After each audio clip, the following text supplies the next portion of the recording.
Good morning, ladies and gentlemen. A very warm welcome to all distinguished dignitaries, Honorable Minister, delegates and audience members to this inaugural session of the Confederation of the Indian Industries Southern Region Higher Education Conclave 2025 on the theme of Reimagining Higher Education for India's $5 trillion economy.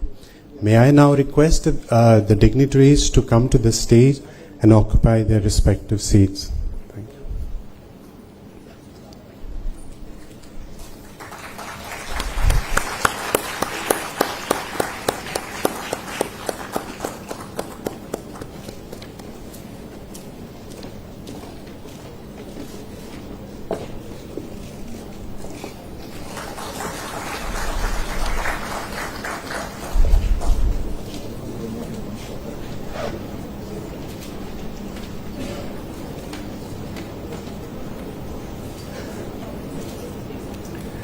Thank you so much. So without further ado, let us begin the inaugural session. First, it is my pleasure to invite Dr. Ashwin Mahalingam, Co-Chairman, CII Southern Region Task Force on Education and Industry Institute Linkages, and Professor and Dean, Alumni and Corporate Relations, IIT Madras, to deliver the welcome remarks.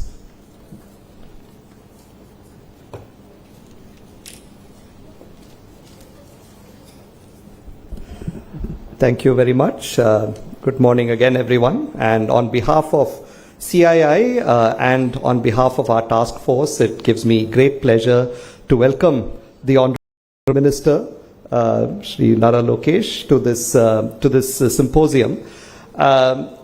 Sir, we have a bit of a conundrum that we are facing. On the one hand, we say 5 trillion economy and, all of these jobs that we are going to create and things like this. But on the other hand, currently I'm also the Dean of Alumni and Corporate Relations at IIT, so I go around talking to industry.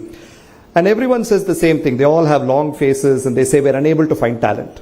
Right? So this seems to be a little bit of a paradox. On the one hand, jobs are, we are creating more jobs. We have institutions like VIT, IIT and others. And on the other hand, people still complain that they're not able to find employable graduates. So I think that is the crux of the issue that we're trying to address through this conclave. Now, as we were coming up the elevator, I was just telling the Honorable Minister that he and I have something in common. We both went to Stanford. And I just completed my PhD when he entered for his MBA. But I think one of the things I think we should reflect upon is what can we do to create Stanford kind of institutions here? Whether it's an IIT Madras or an IIT Tirupati or a VIT Amravati, what do we need to do? And I'd love to hear your reflections also on what you felt were some of the secret sauces behind the Stanford experience. But there are a few things that came to my mind. One is, as I'm sure you will agree, when you look at the student body, they're very diverse and multi-talented. People were good at many things and they were not necessarily only academic fields. And I think that sort of was one thing that contributed to that university occupying pride of place. Second is you had this amazing group of faculty who were just dreaming and imagining wonderful things, and they brought a lot of that into the classroom and things like this, which really inspired and motivated people.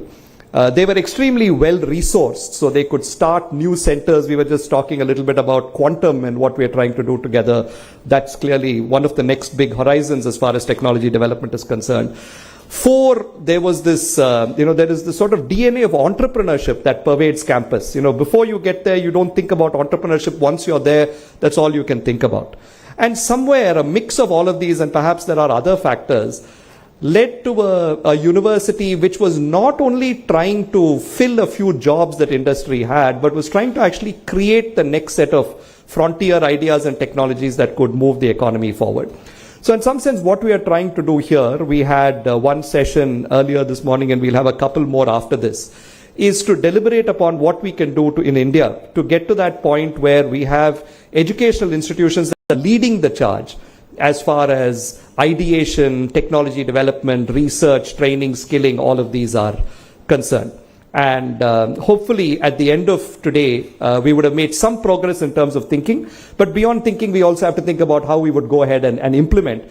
And that's where I think the support of government is going to be critical. I think in India, in the US, you can have these completely private universities that do well. But I think in India, we are at a situation in the history of our country where we need government, academia, and industry to work hand in hand.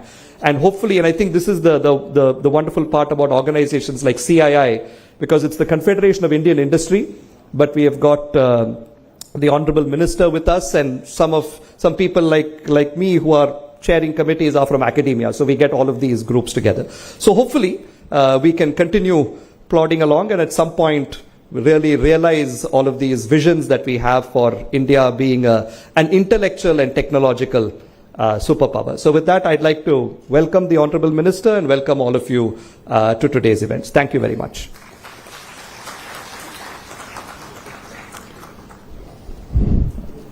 Thank you, Dr. Malingam, for that insightful start to the morning. To deliver the theme address of the conclave, may I now invite Dr. G.V. Selvam, Chairman, CII, Southern Region, College Excellence Cluster 2025, and Vice President of the Vellore Institute of Technology.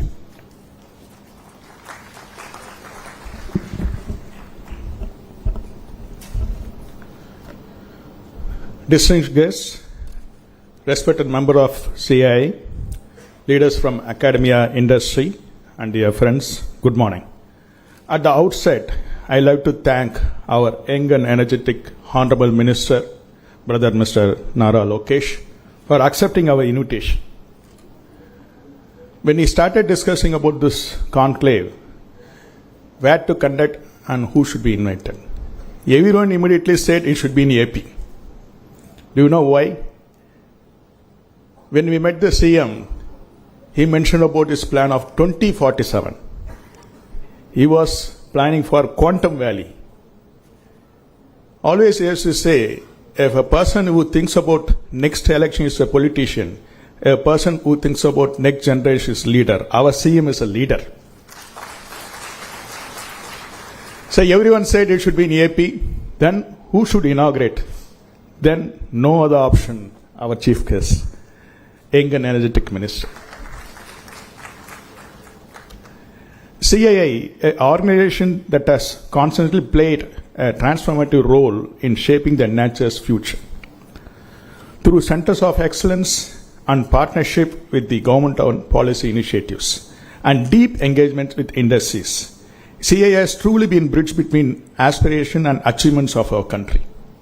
To all the members of industry here, I see you as partners in the same value chain.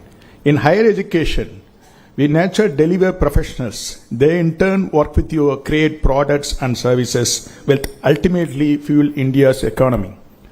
Together, we form a seamless ecosystem that powers national growth.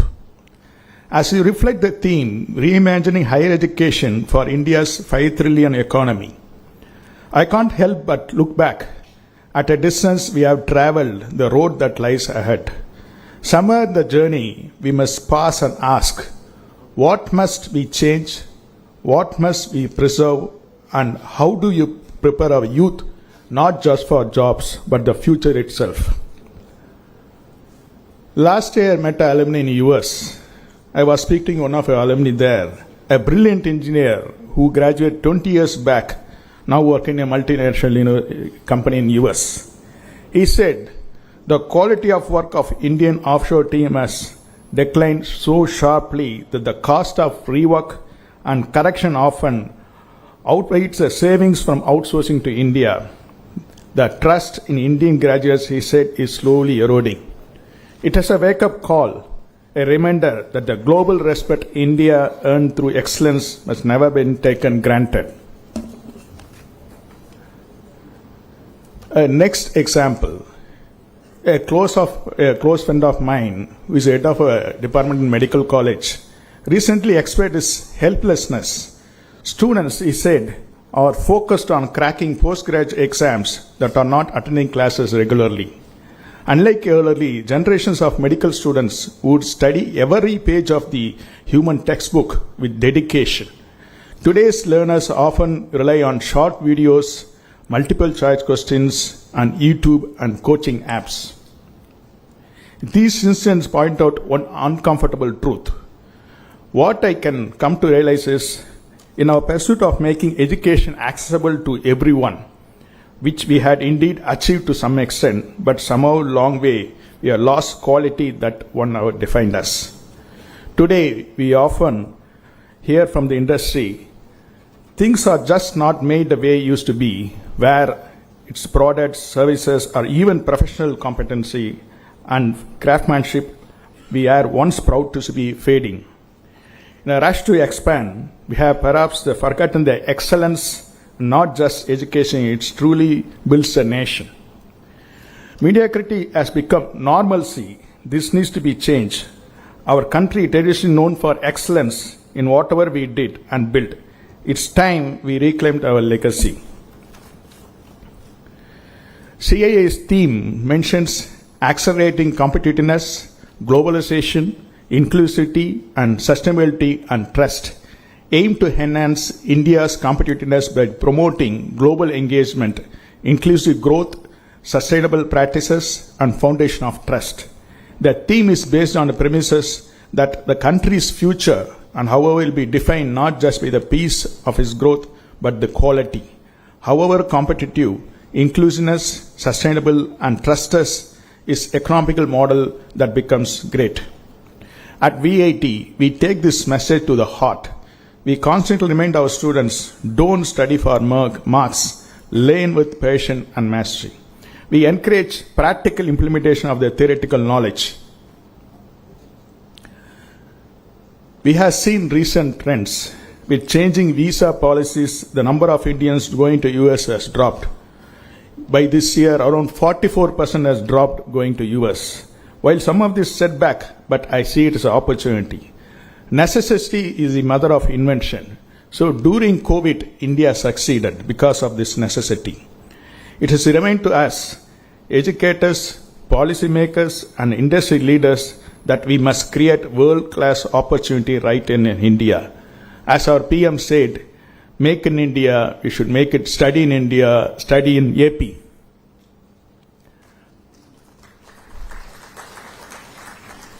To achieve 5 trillion dream, our higher education must shift focus from producing job seekers to nurturing job providers. At VIT, our students receive much support for entrepreneurship as they do for placements. Every startup we nurture, every idea we fund, every innovation we encourage contributes directly to the Indian economy and social transformation. The new magic word, AI, I want to see AI in a different angle. And finally, we cannot talk about future of higher education without addressing artificial intelligence. Yes, AI can make more efficient, but over-dependency can make us intellectually weaker. I often notice even a simple student request letter today identical. Why? Because of ChatGPT. Human civilization has progressed because every generation dared to push the limits of its thinking. Each era expanded the boundaries of imagination, creativity, and intelligence. But today, the rapid rise of AI, we quickly outsourcing even our thinking. The work that our challenge our minds is now being handed over to machines. If this continues unchecked, human evaluation will not move forward. It may in fact start to reverse.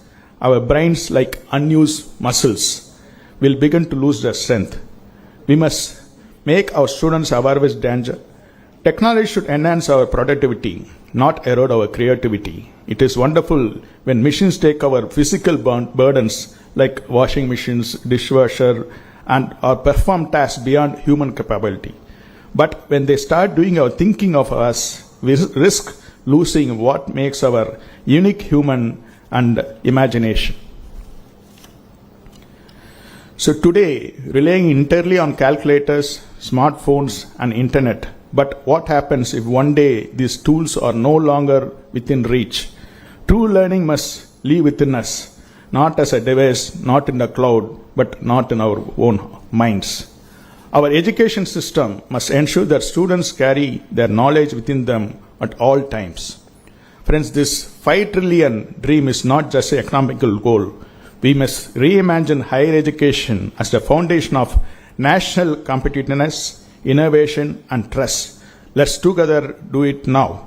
I hope today's conclave will be very useful for national growth. Thank you.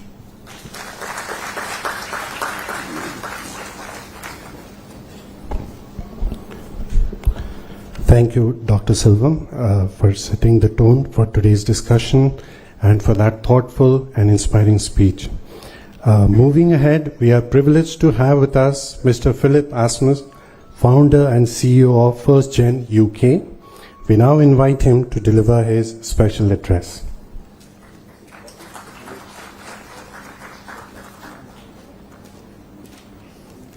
Good morning, everyone. Good morning, Honourable Minister and delegates. It's an honor to be here. I don't think anybody knows me, so just like 2 words in regards of that. I'm originally from Germany and have some masters and did a lot of stuff in my life. I've been an entrepreneur very up and an entrepreneur very down, and had a lot of experiences in regards how real life in entrepreneurship is. And I dedicated my life to a thing which is, in the beginning, a lot of people said, Philip, you're crazy. What is innovation also about, right?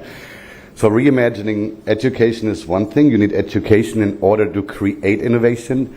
And when you monetize on innovation and have the impact as well, you can put something back in order to have more education, to democratize education as well. Not everybody has access to it, as we all know.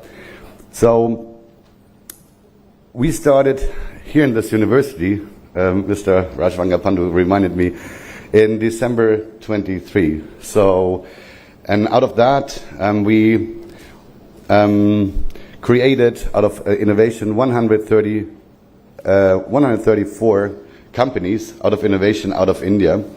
Because what we do is, with a value, by the way, like more than $1.5 billion. So this is wonderful. And the journey, what we started 1.5 years ago, is about the following. If you look at the numbers in innovation and the actual outcome is, in my opinion, somehow devastating, right? 3 to 4% of all innovation globally get funding. We know the numbers 90 to 99% up to fail. A lot of dreams, explode somewhere. And so a lot of potential is wasted. The innovation deployment is way too slow. So when I reimagined after quite some painful journey in life is like a new way how to create value, how to create companies, how small and medium-sized companies are born. So how to increase the number of successes, how to give access to everybody to make it, right? Because usually it's a lack of knowledge, lack of resources, lack of money, lack of trust-building capabilities.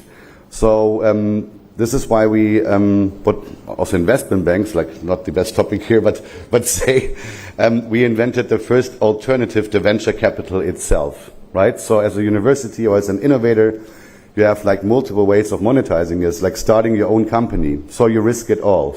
But imagine you invent like 100 things. You can focus on 1 or 2, right? 98 are lying somewhere. Or if you have like a portfolio, like a lot of innovation is like wasted in the drawers, right? You can't lift the monetary part where you can do something good with it, reinvest into research and development or scholarships and whatsoever not.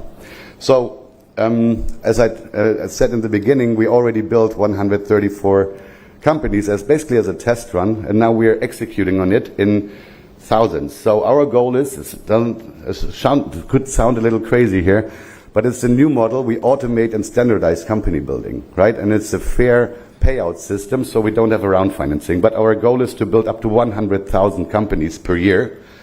We are able to cut the cost by 99.x%. So we reduce the risk in early stage by 99.x%, right? The rest we cover with our earnings, so we basically can deliver their companies basically risk-free in early stage.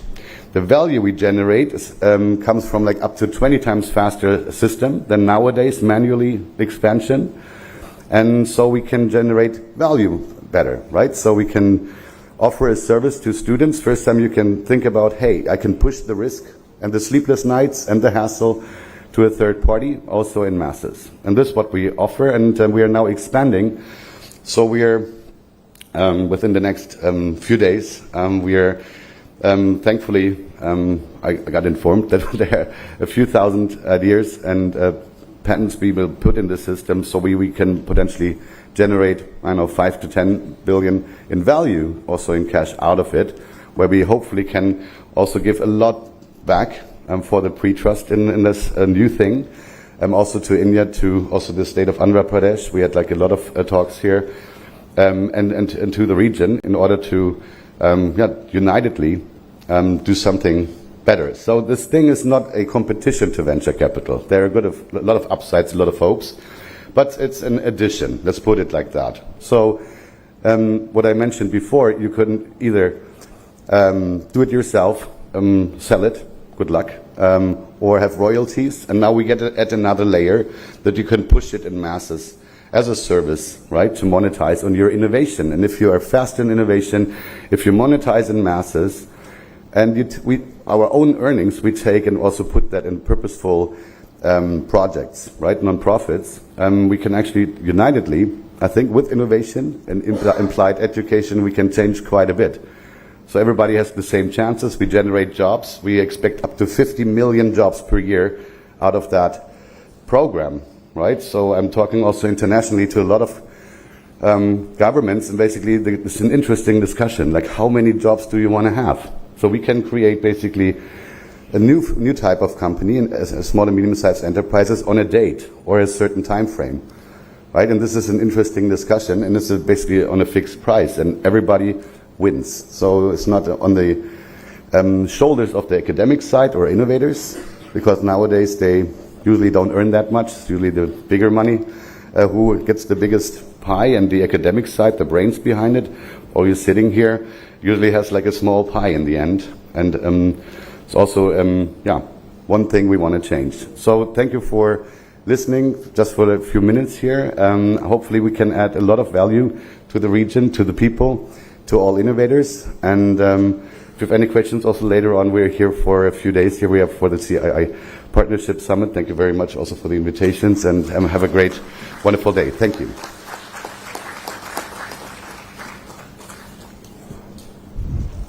Thank you, Mr. Asmus, for that inspiring and very encouraging speech.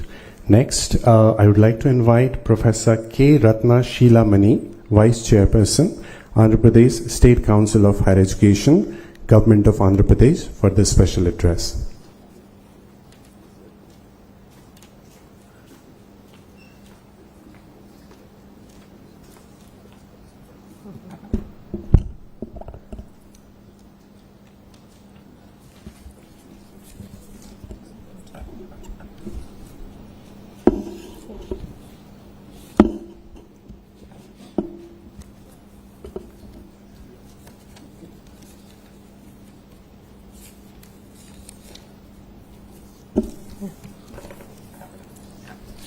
Distinguished guests, particularly the Honorable Minister for HRD, Sri Lokesh Garu, then esteemed academicians, respected industry leaders, and all other members of the distinguished audience, and the students also. It's a privilege to be here to speak on this occasion of this important topic, reimagining higher education for India's $5 trillion economy. All the topics which have been identified for this meeting, for this conclave, are of great significance, and which have been discussed on and off in the last few decades also, particularly in the last couple of decades. So the first one seems to be bridging the industry-academia gap to transition students from curriculum to careers. Now this requires a multi-pronged approach, of course. focused on certain issues like collaboration, practical experience, skills development, and faculty engagement. And for this, we need to follow certain strategies, and which have been done to some measure over the few years.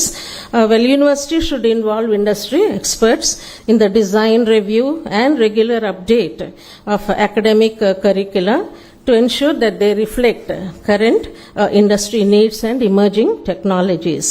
So this helps in incorporating job-ready skills and technical knowledge that employers in the industries seek. And the other thing is experiential learning.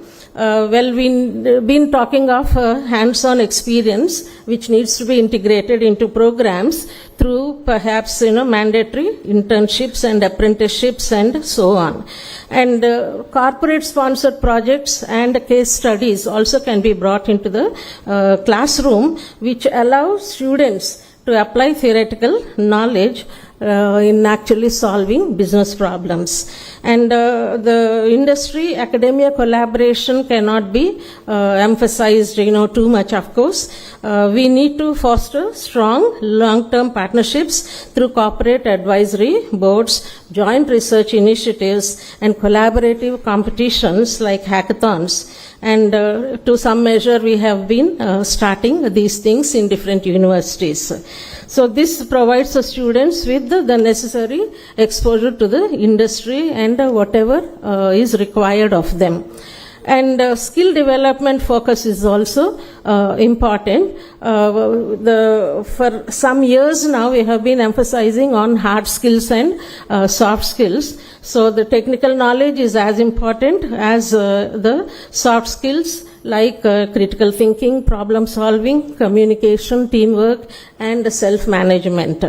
So these are often cited as major gaps as far as the graduates are concerned, in spite of good efforts being put in by the different institutes. And to cater to all these, to inculcate all these skills and so on in the students, faculty development also should progress on an equal rate. So faculty also should gain practical industry exposure through corporate immersion programs, maybe short-term industrial projects and so on. So that helps educators and faculty to bring real-time, real-world insights also into their teaching. And of course, technology integration is a must in this tech-driven world. Coming to the other area which has been identified for discussion in this conclave is the need to redesign degrees in India for emerging sectors to realize $1 trillion economy, and this requires a very fundamental shift, a paradigm shift, in fact, we can say, in the higher education system. And but this has become all the more imperative because of the directives in the National Education Policy NEP 2020. When we need to redesign these degrees by focusing on flexibility, multidisciplinary learning, skill integration, and strong industry collaboration. So when we have multidisciplinary and flexible curricula, I think we are moving towards, we have to move towards holistic education, and rigid compartmentalization between different disciplines. For example, arts versus science, etc., cannot survive in today's world. They don't serve their purpose also. So we need to combine subjects. We need to allow students to combine subjects across disciplines. Perhaps computer science with management, or law can be combined with technology. Now, the other need is to integrate vocational and skill-based education into the curriculum, into the mainstream academic programs, so that the skill gap which exists in the graduates can be addressed. And maybe this requires mandatory internships, apprenticeships, and hands-on projects. And perhaps it has to be started in the first year itself. Now, focusing on emerging technologies is another strategy that we need to attend to. Our students have to be exposed to new age technologies like AI, ML, data analytics, cybersecurity, and IoT, the Internet of Things, and so on. And we know that the government is also trying to establish centers of excellence in AI, particularly in key sectors like health, sustainable cities, agriculture, etc. And again we come to this point, the collaboration between institute and industry. This is necessary because hybrid learning and experiential learning are the focus these days, whether it be in sciences or technology or even in humanities or languages, particularly language teaching. We are speaking of the necessity of adopting online, digital and hybrid learning formats along with virtual reality and augmented reality in the classrooms. So this is what we have for long been describing as learning by doing. So the students learn a lot by doing, and it provides them the motive and the confidence also to move forward. And they can apply then the theoretical knowledge effectively to whatever things they are doing. And again, this also brings us to the importance of promoting innovation and entrepreneurship. And these days, many universities are becoming hubs for innovation with incubation centers, and there is also support for startups and encouraging students to transform their ideas into commercial ventures, because we have to be in keeping with the national development goals. But then this brings also the question, what about the public universities? And this is where I think governments have a major role to play. And not only that, I think private support is also necessary. Private universities are doing well, of course, as far as infrastructure resources are concerned. But then, how much is it possible as far as the public universities are concerned? Because if you see the emerging sectors, which have high growth potential in India, the redesigned degrees include technology and IT, fintech, that is digital payments and so on, financial services, renewable energy, sustainable development, pharmaceuticals and healthcare, and infrastructure. Then moving on to the other significant topic here, how the universities are playing an economic role, more so these days. They have to evolve from traditional degree granting institutions to dynamic innovation hubs. In the process, driving regional growth and national economic growth. So for a long time, universities had two functions, major functions, education, teaching and research, of course, doing basic fundamental research. But I think they are now called upon to serve another mission, that is to serve as innovation hubs, to foster innovation among the students. And the thing is, universities are known to generate new knowledge through cutting-edge research, of course, but then which needs to be commercialized through other mechanisms like patenting, licensing of intellectual property, and so on. And again, fostering entrepreneurship also cannot happen without the collaboration between the university and the industry. And for innovation, again, you need lot of infrastructure. That's a point I've already made here. So again, if universities are required to play a significant role in this whole process, then how are public universities going to be performing? That's the question. And of course, universities also can serve to create job creation in the locality, in the region. So regional economic development also is possible by attracting investment and also contributing to whatever that region is famous for. So it may be fisheries, or it may be marine biology, or it may be some other thing which that particular region or district is famous for. So by contributing to knowledge in that area also, and performing, encouraging students to do more research, I think that way also to the universities can contribute to the local regional economic development. And the other aspect is internationalization of education, which has always been there in the last, I think, decade or 2 decades. Several universities have foreign students, of course, and also in the research programs. So in this way we need to integrate an international, intercultural or global dimension into education. This is with the aim to prepare students for an interconnected world because of the impact of globalization.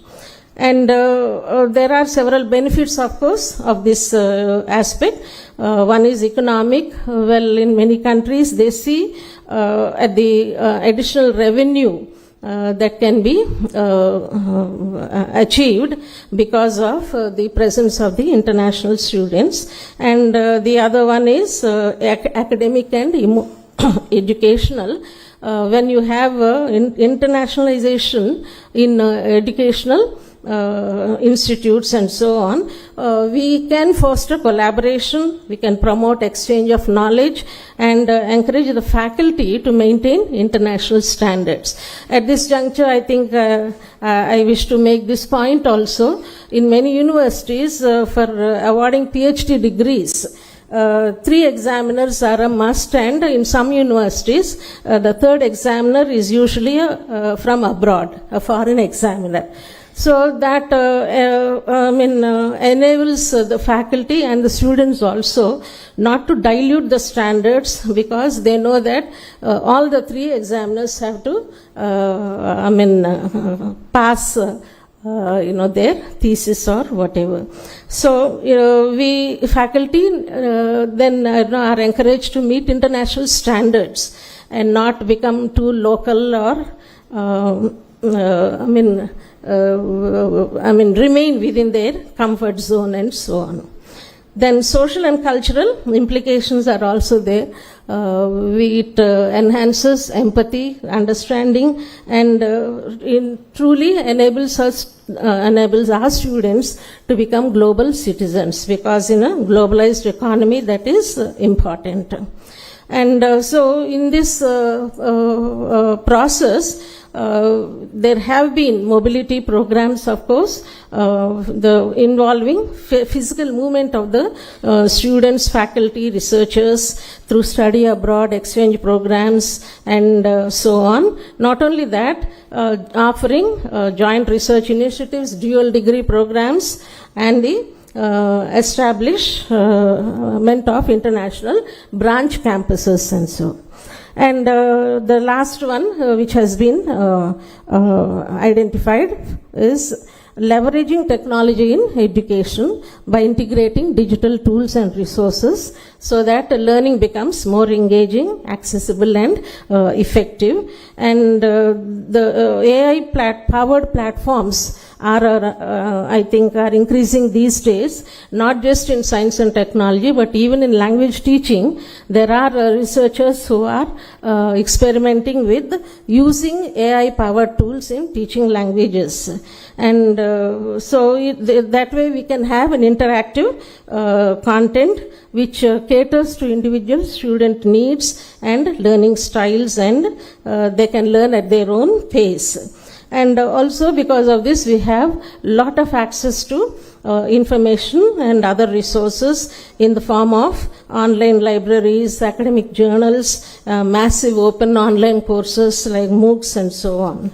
And so by way of conclusion, this is a call to collective action the road to a trillion economy, which is the backbone of what the Prime Minister calls Viksit Bharat, is a developed, knowledge-driven India, and this is possible only in collective action.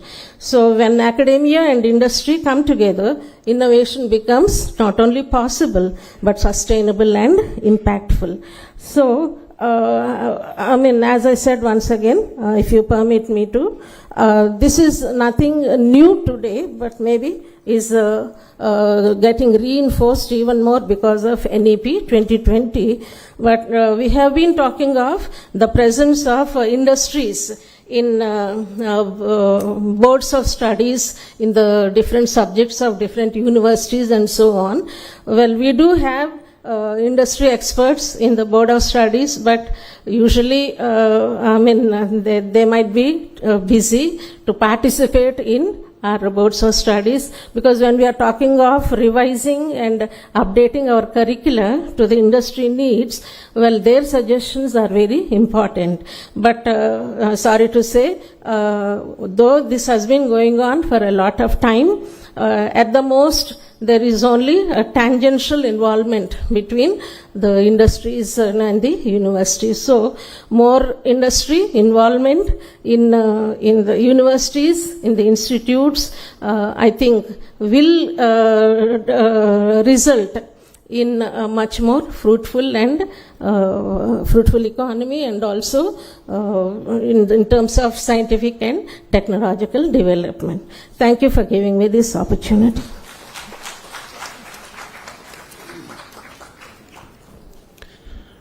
Thank you, Professor, for your informed, comprehensive perspective.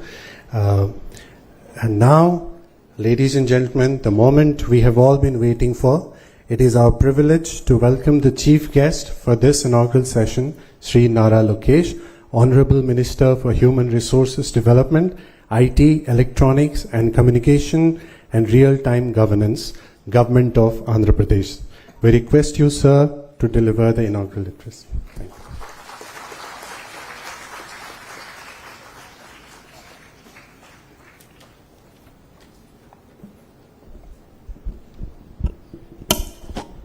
Distinguished guests, industry leaders, academicians, innovators, my dear students, good morning. Let me congratulate first CI, the Southern Region and WIT for hosting an amazing forward-looking conclave. But I don't necessarily agree with them. The vision set here is reimagining higher education for India's $5 trillion economy. We should be thinking about our $30 trillion economy. India is going to achieve 5 trillion. Whether the leaders who are sitting here do what they're supposed to do or not, we will achieve $5 trillion economy. The question is, how fast can we achieve the Honorable Prime Minister Shri Narendra Modi ji's vision of India achieving its $30 trillion economy depends on the kind of reforms, collaboration, changes that we all do together here. Economic growth is not possible without intellectual and human capital being harnessed. Higher education is not merely a sector for me, it is a strategic pillar here in Andhra Pradesh. 54% of our population is under the age of 25, which makes us one of the youngest workforces. It is a greater asset, and yes, demographic dividend is here to be harnessed. But it also presents unique challenges. The challenges is in terms of our employability, in terms of our ability to adapt to the changes that the world is going through. Only 34% of India's working age population has received a formal training. This is compared to 96% in South Korea, 80% in Japan, and 75% in Germany. The recent economic survey stated that only 51% of our graduates are employable. 51%. there is a big mismatch of what we teach and what the market demands. To be fair, in our current higher educational institutions, we are not able to provide any gainful employment even after 3 to 4 years of formal training. Whilst youngsters go to Amirpet and within 4 to 6 months of training, they're able to find a job. So I truly believe that fundamental transformation, not correction, transformation is required in higher education. We must move from degree acquisition to skill activation. We can draw a lot of examples from across the world. Dr. Ashwini ji just mentioned about Stanford University and asked me to explain why Stanford has fostered innovation. And to be fair, it's a very old institution. It has built itself organically. But the most important thing is the ability of the institution to transform itself, to adapt to changes around itself. And when I went to Stanford, I was part of the old curriculum at the Graduate School of Business. I was literally the last batch of the old curriculum. And Brahmni, my wife, is also Stanford MBA. She was part of the new curriculum. And there's so much of sea change between the curriculum, the approach, that even universities have to start transforming themselves. Otherwise, they become irrelevant. Professor Ratna ji just mentioned about public universities. So that is my concern. Public universities also should transform themselves. They should be led by best in industry to drive changes. Only then will they also be relevant in higher education. There is always a persistent gap between, academia and industry. Lot has been discussed today about it. But it's very, very important that we accelerate reforms. So APSHI, Vice Chair is here. All the thought leaders are here in this room. What is important is pace, speed at which we bring in the change. We must accelerate reforms through dynamic curriculum updates, structured internships, mentor and career guidance ecosystem, and faculty immersion programs. This is not merely a luxury, this is need of the hour, this is necessity for India. As all of you are aware, there has been a change in the government in the 16 months back. And the Honorable Chief Minister signed one of his first GO, which was skill census. And the idea was, how do you assess the citizens across various traits? And then what kind of skill intervention we should provide. As leaders have said, Mr. Naidu is a visionary. He always looks ahead of the time. And then he leaves execution to youngsters like me. We tried skill census in its traditional census format in my own constituency, Mangalgiri, and we failed. And we failed miserably. We were unable to assess across the various traits that today people are gainfully employed. And that is where we have just launched an initiative called Naipunyam. And Naipunyam is not merely a supply-demand aggregator of jobs, but it is a platform to assess skills across any trait available. And that is where AI has really come to help us. So you're an AC mechanic or a two-wheeler mechanic to an AI engineer, you will be assessed using AI, and we will be able to give you clear skill interventions, including training, so on and so forth, to help you upgrade. Our youth is globally recognized for their adaptability, discipline. And to be fair, Andhra Pradesh has led the revolution of IT from the front.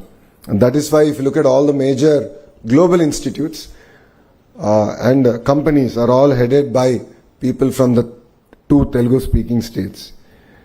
We have great institutions now in Andhra Pradesh, including WIT, the IIT Tirupati, IIM Visakhapatnam, and of course our public universities are going through their own transformative phases.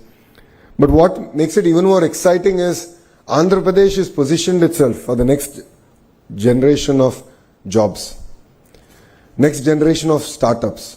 It could be in data, it could be in quantum, it could be in innovation. Andhra Pradesh will lead from the front.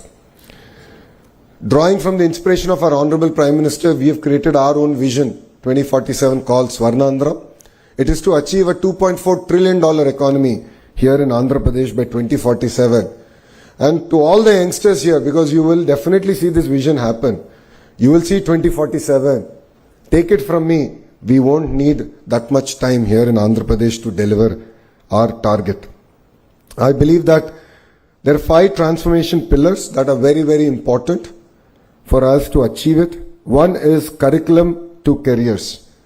It's very, very important to shift from textbook learning to competency-based problem-solving education. And every syllabus must be co-designed by industry to be measured against employability outcomes. Professor Ratna ji explained that industry apathy is there. I don't necessarily agree with her. The titans of industry have very limited time. We as a state have to be proactive. We have to deliver on the speed. We shouldn't waste their time. Only then will they be willing to invest time to help us transform our entire curriculum. So APSHI should work even harder than they are, including the chairperson, to involve the industry in terms of bringing in the requirements, changes to the curriculum. Research and innovation is the second pillar. Each university COE must host incubators, patents and startup hubs. It's very, very important that we also tie up with other global universities. I've had an opportunity to be to Australia. Recently I visited quite a few universities in a very short time I was there. It's fascinating to see the kind of research that's happening there and how each university over a period of time has developed deep understanding and deep research in a sector. So a great example of this is a New South Wales University, which is, while it offers courses across sectors, their specialization is in solar cell. And I saw a 10,000 square feet rapid prototyping center, which was quite inspiring. And we are going to bring it to IIT Tirupati. We're already in touch with them to sort of look at how can we now bring collaboration between industry, academia and research together. So I think this is very, very important for all of us to work. The third pillar is our digital future skills. AI, quantum, semiconductors, green tech, robotics are here. But as Selvam ji has said, please don't outsource your creative thinking to ChatGPT or Gemini. While trivial tasks we can use it, to be fair, please don't replace your creative thinking or critical analytical thinking using ChatGPT or AI tools. Internationalization is something that was discussed threadbare. It is very important to have tie-ups with global institutions because what they offer is exposure. What they offer is alternative thinking. This, I believe, is very, very important if India has to deliver on its $30 trillion mission. Inclusivity and regional balance is the other very, very important subject, and this is something very core to the heart of this administration. While Amravati is our capital and there's a lot of work, I'm sure all of you would appreciate, now that rains have subsided and we are able to restart all the works here in Amravati. But for us, all regions and all parts of the states are equally important. But what we have done is a very focused clusterization. So if you look at Anantapur, it's the automotive hub. Kurnool is the renewable energy hub. There's a lot of cement manufacturing coming in that zone because they have limestone. Electronics manufacturing is coming between Kadapa and Chittoor. A lot of work is happening in compressed biogas in Prakasam district. Erstwhile Nellore district is already diversified.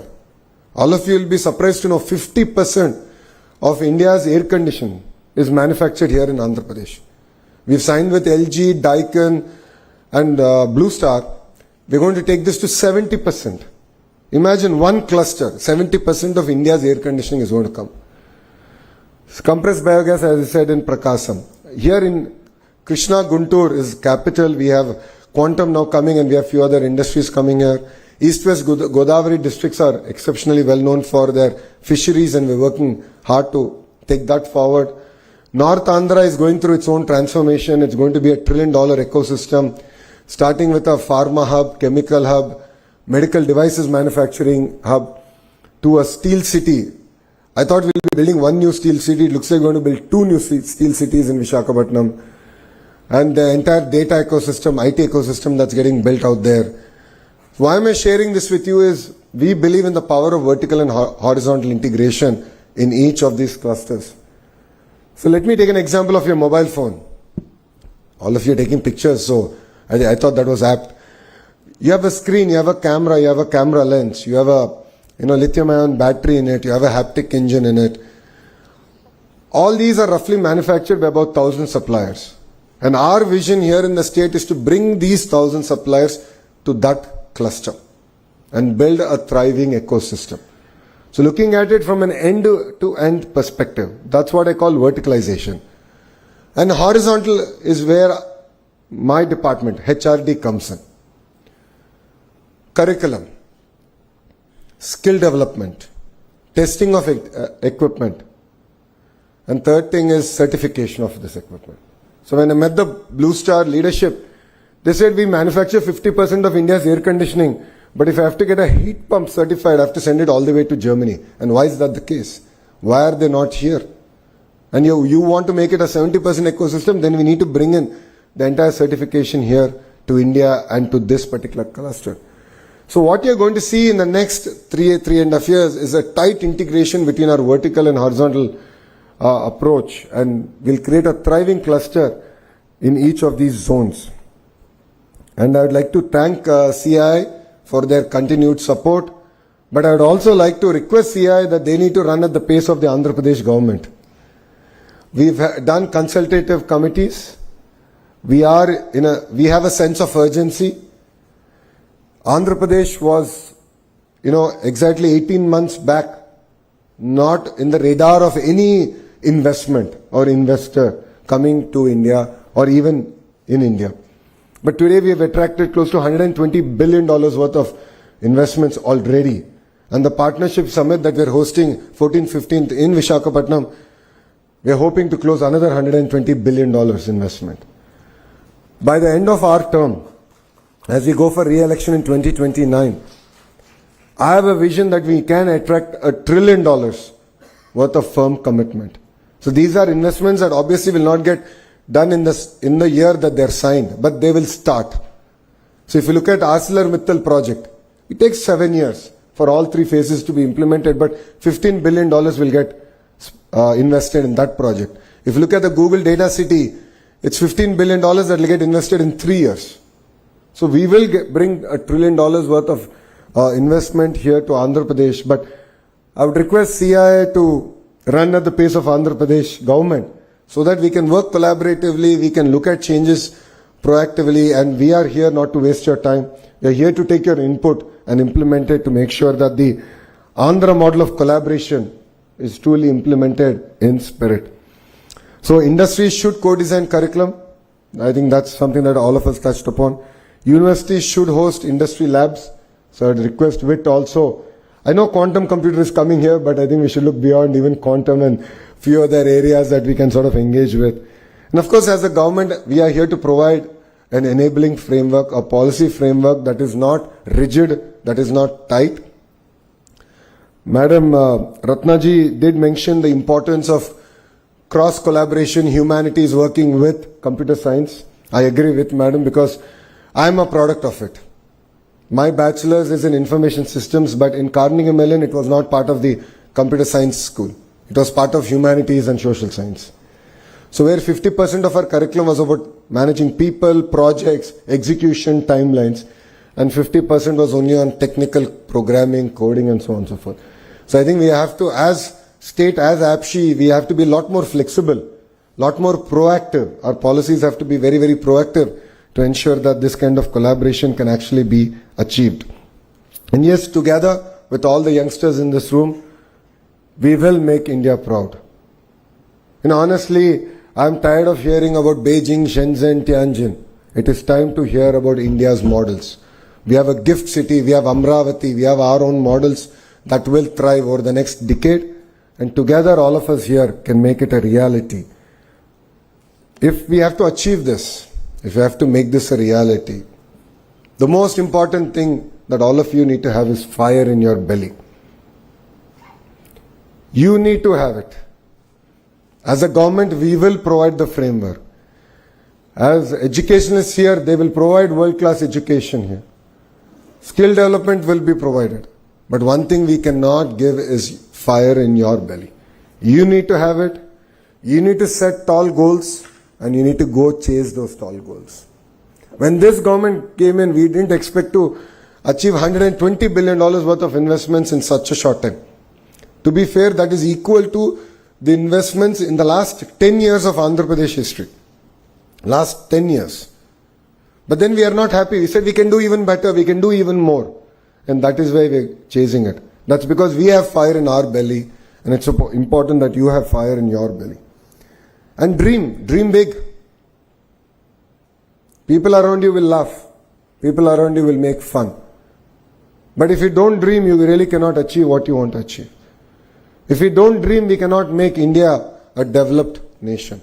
So dream big, but then care to achieve. You have to be meticulous, you have to focus on your execution and ensure you put in the time that is required to deliver it. And honestly, life is not a destination, it's a journey. It's important that we constantly learn. You constantly expose yourself globally on what's happening. Enrich your knowledge, work together and build a collaborative environment. And life is never a straight line. The highs are very high, the lows are very low. If there's anyone who's gone through it, it is me. In 2019, when I contested in my constituency, which my party only won in 1985, I lost. A lot of people made fun of me, but I didn't care. I said my goal is set. I am going to go about achieving it. 5 years I worked hard. I didn't leave it. I refused to accept defeat.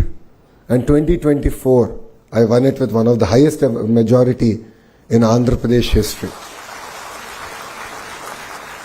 Life is not fair, but then keep at it. Only if you work hard, you can achieve the targets that you set yourself out to achieve. And Partnership Summit is one forum. I know that quite a few partners here are coming. We should engage, we should exchange ideas. And definitely my goal is very simple. Strong states is strong nation. When states compete, India wins. So we will compete with Tamil Nadu, Karnataka, Telangana and all other states, including Gujarat. And I'm sure India as a country will win. And the most important thing, I would like to request APSHI, WIT, to all our partners here, that speed is of the essence. It's no longer about big versus small. It's about slow versus fast. Today, Andhra Pradesh is able to ground so many projects. It's sheerly because we take it upon ourselves to ensure that speed is delivered. Only then we can achieve what we want to achieve. I know that curriculum changes are not easy. I know that there's always will be a lot of resistance. But I would like to request the titans of the academia also to approach the subject with open mind. What we have done so far has worked for us. I'm not saying it's not worked for us. But I don't believe it is enough to take us to our $30 trillion goal. So we have to have open mind. We have to embrace changes a lot more proactively. All the HODs have to look inward into their own departments. See how we can sort of improvise.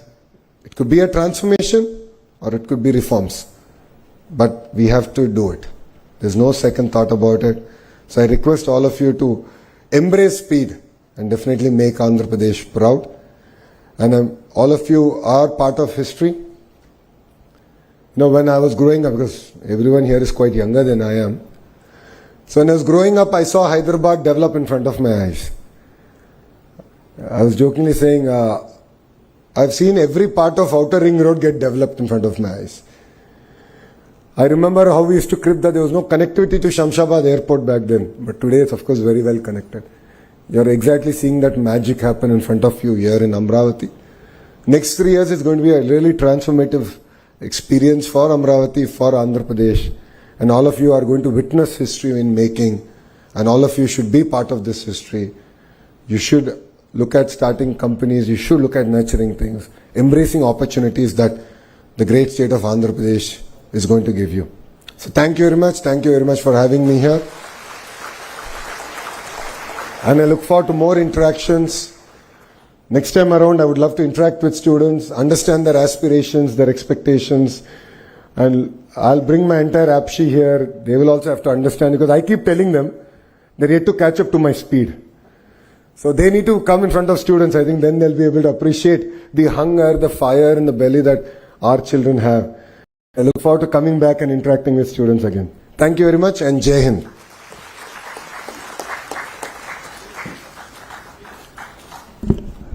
Thank you so much, sir, for the inspiring address and your visionary outlook on strengthening the education ecosystem to align with Andhra Pradesh and India's economic ambitions. Thank you once again, sir. So may I now invite Dr. G.V. Selvam, Vice President, VIT, to felicitate our chief guest, Sri Naralokesh, sir.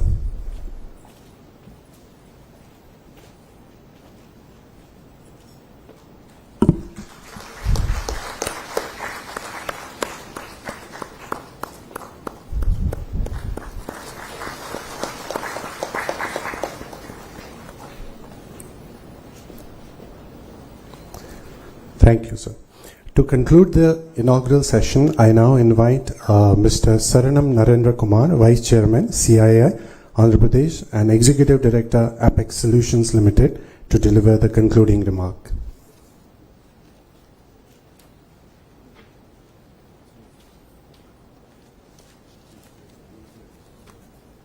So good morning, everyone. It's always difficult to grab the attention after a fantastic speech by our Honorable Minister, but still I'll do my part here. So good morning, and Mr. Nara Lokesh, Honorable Minister for Human Resources Development, IT, Electronics and Communication, RTG, Government of Andhra Pradesh. Professor K. Ratna Sheila, Vice Chairperson, Andhra Pradesh State Council of Higher Education. Mr. Philip Asmus, Founder and CEO, First Gen UK, Dr. G.V. Selvam, Chairman, CIISR College Excellence Cluster 2025 and Vice President, VIT, Dr. Ashwin Mahalingam, Co-Chairman, CIISR Task Force on Education and Industry Institute Linkages, Co-Founder, OCAPI Advisory Services Private Limited, and Director, IIT Madras, and distinguished speakers, members and industry and friends from media. Ladies and gentlemen, as we conclude the inaugural session and step into an enrich with newer ideas, insights and forward-looking conversation, it is essential and pivotal. The higher education plays a vital role to become a $5 trillion economy. As our minister just now mentioned, that we need to be a $30 trillion economy by 2047. That is the mission for Viksit Bharat 2047. Along with that, and AP wants to be at $2.4 trillion economy, and we want to march along with the national guidelines. And today's our discussion is going to be on bridging the industry-academia gap, readdressing the degrees for emerging sectors, and higher education and internationalization. Will explore how our education system and ecosystem can become the true engine for our national progress. So I would like to mention a few of my experiences here. So since how the ecosystem to be transferred. In one of the meeting, so I was talking to Rajiv Chandrasekhar ji. He was mentioning now the industries and all coming up where the metros are there, where the infrastructure is very well established. Now the future is getting transformed into the place where the knowledge is available, where the skill set is available, where the productivity is there. So industry is going to come to the places where the knowledge. Now this is the place where we have so many universities, the knowledge is here. I'm sure that this place will be a happening place in a near future.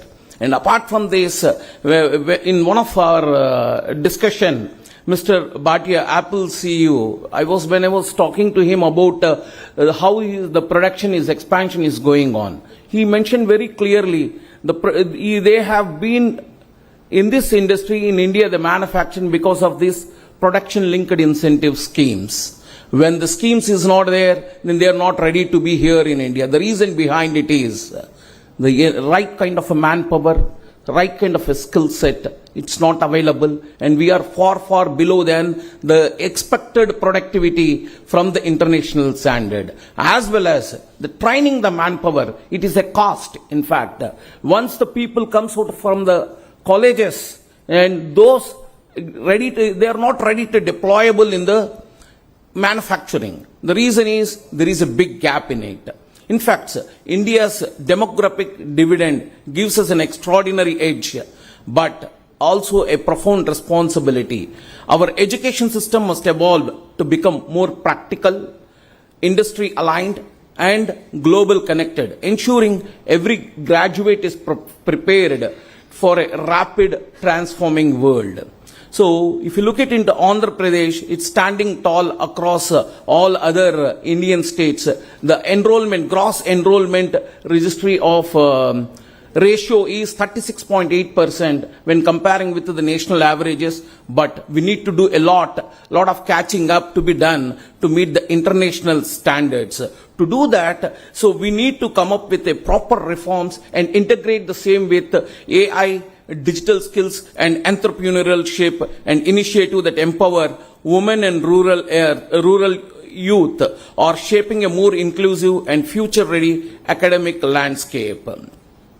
So the current landscape of Andhra Pradesh, if you look at it, Andhra Pradesh is hosting closer to 2,600 higher educational institutions, out of which 47 universities are there and 321 engineering colleges. All put together, we have been producing closer to 1.4 lakh engineers every year, or they are employable. As our minister just told that 51% is our employability, but my research saying that it is 45%, but still that's good enough, so 45.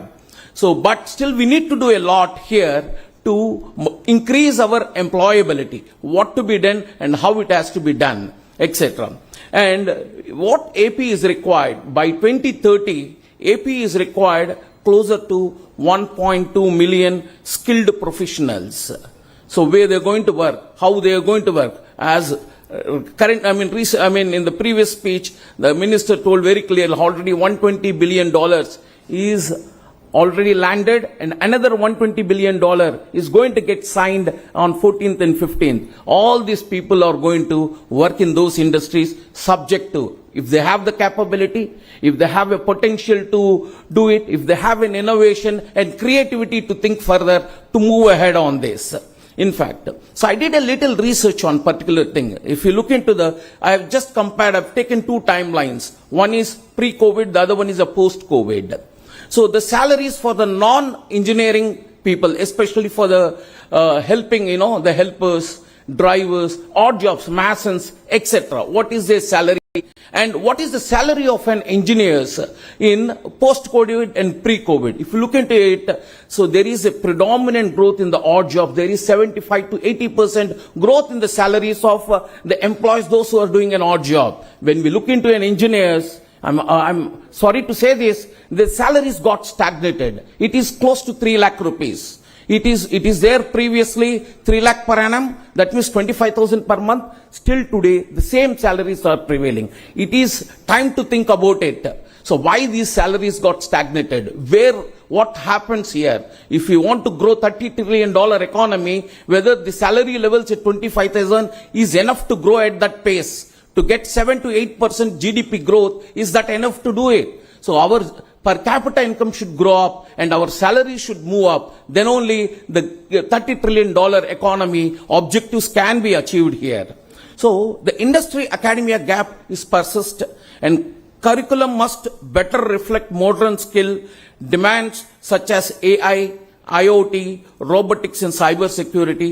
Research output remains modest, calling for a shift from teaching focused to innovation driven institution. So far we've been focusing on teaching. So we want a innovation driven institutions. Faculty development is uneven and digital access needs strengthening and global exposure for learned must expand. So now to creating this curriculum, modernizing the curriculum, skill development and apprenticeship at scale, CII would like to act as a catalyst, would help the universities. I heard from the madam that industry doesn't have the time to create it. Certainly we try to create that space and we'll do that, madam. You please put across to us this particular one. So the future of Andhra Pradesh will be shaped not only in factories, it will be shaped in the classrooms and laboratories where young minds learn to imagine, design and lead. Let us commit to building the ecosystem that is future ready, globally competitive and deeply innovative. Before we close, I extend my heartfelt gratitude to all those who have joined us this morning. So, Honorable Minister, Mr. Nara Lokesh garu, so we have very well taken, sir, the $30 trillion economy by 2047 and 2.4 trillion from Andhra Pradesh side. The importance of human capital has been taken into consideration and 5 pillars of transformation, this university, the bridging the gap is very well taken, sir. And the next thing is Professor Pre Ratna Sheila Mana, Vice Chairperson, Apache. Thank you for your valuable presence, madam. How modern approach and dual dominant degrees will help the industry as well as these institutions. Very well taken. And Mr. Philip Asmus, founder, First Gen UK, our sincere appreciation for your participation, sir. And Dr. G.V. Selvam and Dr. Ashwin Mahalingam, thank you for your leadership and continuous support. And a special note to thanks to our distinguished speakers, panelists, and our partners. Event partner, VIT Vellore Institute of Technology. Associate partners, JPR University and Thiagarajan College of Engineering. Supporting partner, ICD Academy. As Andhra Pradesh is hosting the CII 30th Partnership Summit in Visakhapatnam on tomorrow, day after 14th and 15th November. It's a marquee platform championed by Mr. naralokesh garu and pivotal for attracting large-scale investment. Is already mentioned, 120 is landed, 120 is going to get landed. He's very confident on it and generating new jobs. Today's discussion gain even greater relevance and urgency. So, wishing you all productive and engaging conference ahead. So, please join us for the networking tree and we will reassemble again here in next 15 to 20 minutes. Thank you very much. Thank you so much, sir. Ladies and gentlemen, that brings us to the close of the inaugural session of the CII Southern Region Higher Education Conclave 2025. We extend our heartfelt thanks to all our dignitaries for sharing their valuable insight. Before we let you go, dear guests, dignitaries on the dais, I would request you to please stand up for a group photo.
Right, sir. Thank you very much for having me.